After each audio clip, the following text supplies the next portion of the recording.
Qazlı su gətirin burada işte. Özüm önüm ay cəmaat. Orxanın atası mənə balet edir meyxanada. Şimdi de meyxanadan başı çıxmır da yani bilmirəm. Bir günləri Şah Abbas bir dəqiqə sakit olun. Şah Abbas anasını gezdirir rəvayətdir.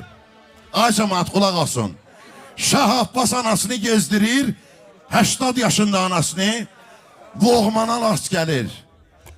Loğman deyir, Şah Abbas, hara gedirsən? Deyir, anamı gezdirirəm, xəstədir. Loğman baxır, deyir, arvadı ərə ver.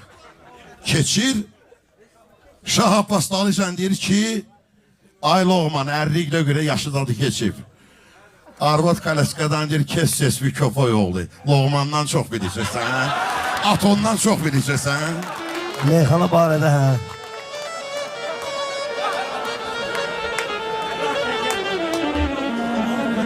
Allah. Ata söhbətləri dinmədim, başqa söhbətləri keçməyək, xahiş edirəm. Şah Abbas'ın anasının adını rəqli var.